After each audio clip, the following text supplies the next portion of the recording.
Every season of every year, I like to go through what are my wardrobe essentials for that season ahead. In this video, instead of pulling out a bunch of pieces and just showing them to you, I really wanted to focus on the why and the how. So why I rely on these pieces in my wardrobe and how I like to style it into autumn outfits. None of these pieces are incredibly basic. I'm not trying to show you how to create outfits like this that I've put up on the screen, because we can probably do this anyway. It's not too complicated, but I want to show you how you can use these pieces as the building block for a lot of different outfits, from more subtle to more print-based and fun and interesting as well.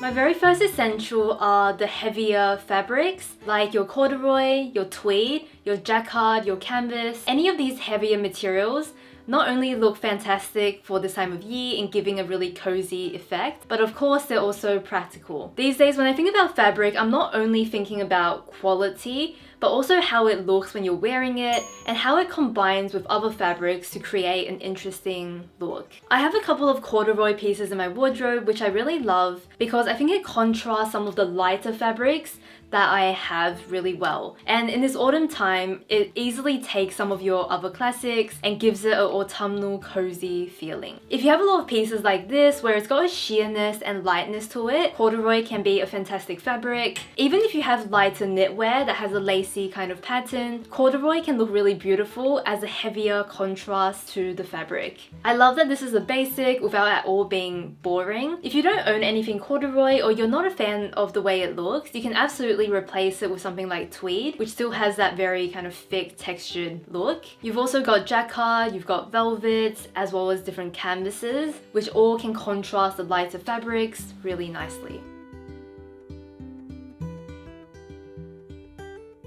In my second category, I want to talk about your micro prints. Anything from herringbone to gingham to checks and plaid. I think these little micro checkered prints look fantastic for the autumn season. I've actually got 3 blazers in different kind of prints, as well as a plaid shirt, and this is basically what I'm referring to in this category. The reason why I love these as basics is because they inject a little bit of print into my autumn wardrobe, which has a tendency to be on the plain side. There's usually not as many prints in my autumn wardrobe as there are in my spring and summer. So this is just a subtle way to add more print into my autumn wardrobe.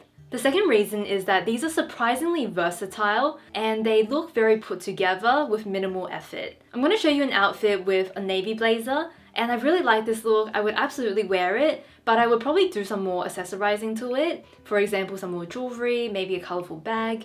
Whereas in the second outfit, I throw on this checkered option, and immediately the outfit feels ready and I'm good to go without doing anything else. They're also great for mixing in with prints. I started with a bit of subtle print mixing by pairing the 3 blazers with this black midi skirt. You can see that the prints definitely don't feel like they're clashing. It adds a really nice amount of detail while still being very classic. This skirt is definitely a little bit on the subtle side. So then I did an experiment and I tried this louder skirt. It's definitely mixing prints and it's a bit more of an eclectic kind of look, but I don't feel it's too much and they surprisingly go together quite well. At least for my personal style, it does. Instead of showing you only blazer looks, I also did want to throw in a couple of styling ideas for something like a plaid shirt, which I feel like a lot of people might own something similar to in their wardrobe. These micro prints tick all of the boxes of what I'm looking for in a basic, where it's an easy piece to throw on and go. It very quickly elevates a plain outfit, and I also love that you can use these as the building blocks to create a really experimental outfit by mixing prints together.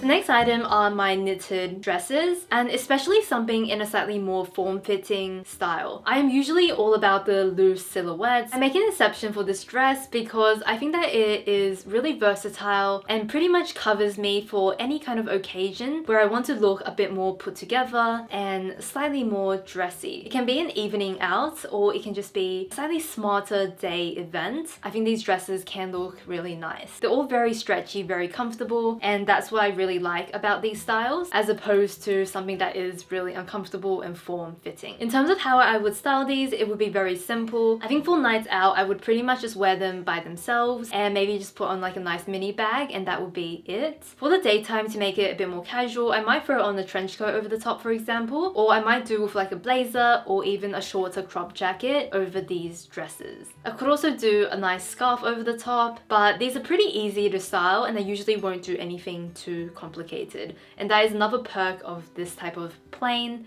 more form-fitting dress. While I'm not a huge fan of seasonal trends, I do love it when they put the spotlight on something that is very classic and brings it back into style. I have just seen a lot of contemporary designers and larger designers do variations of this type of dress, which I think is really interesting because it just gives me some inspiration to style it.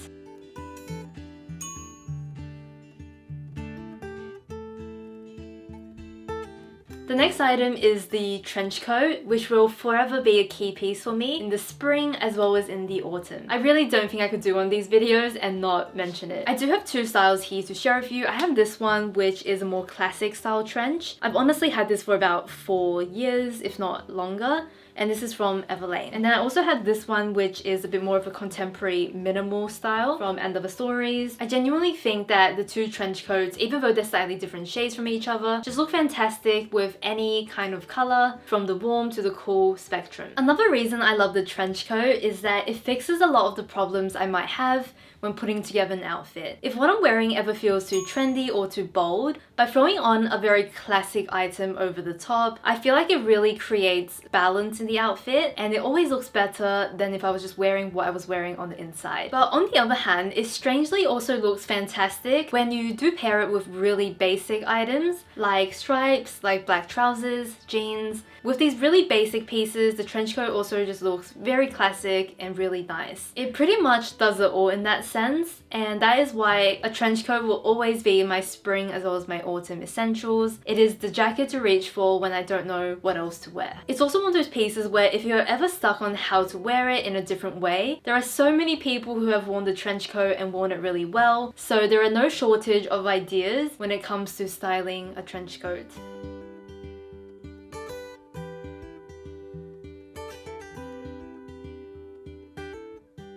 My next staple are my barrel jeans. I firstly want to say that jeans are very personal. It really should not be influenced by trends or anyone else. There's no one jean that fits all and makes everyone feel fantastic. It is a bit of a trial and error until you find the one that fits you well. I am talking about the barrel leg jean, which you may have seen me style a lot in my recent videos. The reason why I like this jean is because it solves a lot of my denim issues that I have had. And the first one is that this one fits really well at the waist, but it doesn't fit too tight on the hip, and it solves the waist gap kind of problem. I also like that it is a wide shape, but it's not baggy. So it doesn't have that baggy casual look to it. It has a bit of a nice structure in the width of the pants instead of looking overly casual and baggy. And that's something that I really like about this barrel silhouette. The thing that I like most about these jeans is that it does look really nice on the butt and on the waist. It does feel flattering in that sense, even though it's not necessarily showing off the leg or anything like that.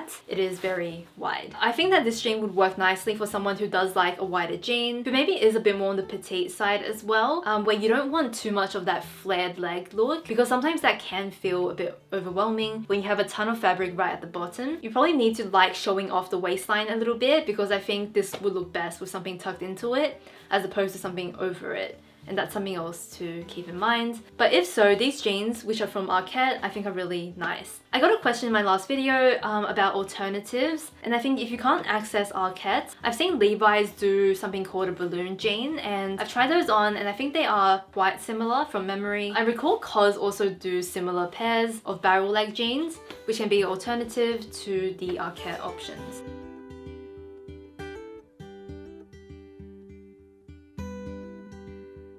Next up, we have our sweaters, which are of course a staple for the autumn season. Unless you only reach for warm tones or only cool tones, I do think it's a good idea to make sure you can tick off a sweater option that is a go-to when matching with cool and warm tones. For example, this grey knit is perfect for when I want to wear cool colors, and even this bag that I show throughout this video is definitely more of a cool tone shade, which looks really nice with something like grey that is more on the cool side to match. Having a cool tone knit can really complement the other pieces in your wardrobe. So for example, if you're wearing blue that day, a grey knit will just go perfectly with that if the blue is more on the cool side. At the same time, I also think it's nice to make sure you have a warm option. You can go for something that is maybe a plain cream color, but the one I'm showing today has a lot more detail to it, where it's a cream knit. It has like a brown line going through it that is more on the warm side, and this just pairs really well if you do have warmer bottoms. If we look at these two knits, they're definitely more on the smooth side, so there's not a lot of texture to it even though it's a knit. You can probably see this up close, but they're both smooth knits where they're not giving that much texture. Something I really like to complement those more smooth uniform knits is something like what I'm wearing, which is a little bit more chunky with this cable knit detail. Cable knit is something I really love the look of because it is so cozy. I think it really fits in with the season well. Another knit you may have seen me wearing is this one, which has a really cool, I always call it like a boucle texture. I don't really know what else to call it, but it's very not uniform in the texture, and it's got a lot of cool details within the pattern of the yarn. So my essentials here would be a cool tone knit, a warm tone knit, and then something really thick, chunky, and textured for a lot of visual interest. My last two items are both more accessories. So this next one are my scarves. When it comes to autumn fashion, I definitely feel like I rely on the same kind of combinations throughout the entire season. And that's pretty much trousers and jeans, a particular kind of knit, and then a trench coat or blazer over the top. Occasionally I'll swap it out for a dress or a midi skirt, but that's pretty much it. And I really rely on things like scarves to give a lot of detail to my outfits and change it up from one day to the next. I mentioned in my last video that I'm a big fan right now of these large square shaped scarves, like the one that I'll show in the cutaways, because these scarves are very large and they're more of a softer material. It drapes really nicely around the neck and it doesn't feel too bulky for the season. It is big enough where you can wrap it multiple times, but it also can be worn just loosely over the shoulder if it is not that cold. Another great option is a silk scarf, and this is something that I recently got as a gift from a friend for my birthday, which was very nice. And you can obviously wear this around, you know, the neck and just do a little knot at the side, which is very cute. But you can also use this as an accessory for bags and for the hair. There are just so many things you can do with a little silk scarf, and these can be super versatile in an autumn look. I think these scarves, because it can be matched with so many outfits in your wardrobe, can really maximize the styling potential of your clothes. Especially if you do have a smaller wardrobe, a scarf can just add print and color and texture into the look.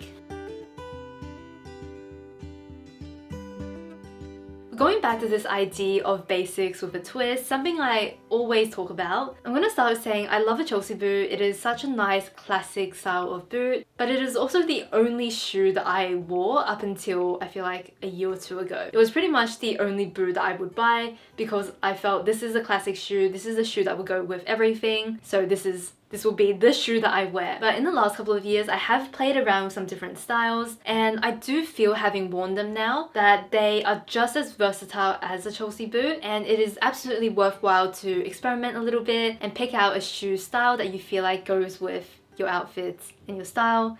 And it doesn't have to be the most basic, is what I'm trying to say. In the autumn, if you're always just wearing a sweater and jeans, it can be really nice for your shoe to add a bit more detail to your look, and it helps you not have to accessorize in other areas as much. One of the styles of boot that I had on my wish list for about 3 years, kept looking at but never purchased, is the lace-up boots. This boot definitely has a bit more of a tougher look to it compared to some of the heel boots that I like to wear. And because of that, I think it pairs really elegantly with some more feminine outfits to create nice contrast. This is another boot from D. Francis. I feel like this boot is quite feminine in the shape because it does have quite a high heel, but at the same time, the shoe has a modern look to it. I think combination of the black details, the pattern strip at the back, as well as the color. I think it just gives it quite a modern, chic kind of look. With these boots, I love it when I have on a slightly cropped trouser and you can see the top of the boot underneath the trouser. I think that looks really nice. But of course, it also looks really nice with dresses and skirts, and it is a really good height. It's a bit higher than my normal boot, which I think is just a different style for me to experiment with. I just wanted to show you some alternative styles to the classic Chelsea boot, in case you, like me, wanted to do some experimenting with your shoes. I definitely want to mention that a lot of the things I'm mentioning today, you probably maybe have something similar in your own wardrobe. For example, with the corduroy example, if you don't have it, canvas, tweed, jacquard, like look for other materials that can dupe it. That being said, I will have everything I've mentioned linked down below where available, because some of these are older pieces, but I do think that you probably can dupe all of these within your wardrobe anyway. I hope you guys enjoyed the video today. I wanted to focus on giving more of an explanation in this video as opposed to just holding out a lot of clothes to show you essentials. If you enjoyed this video, found it helpful, or just made it this far into it, I would love for you to go hit the like button down below. Thank you for watching, and I'll see you soon. Bye.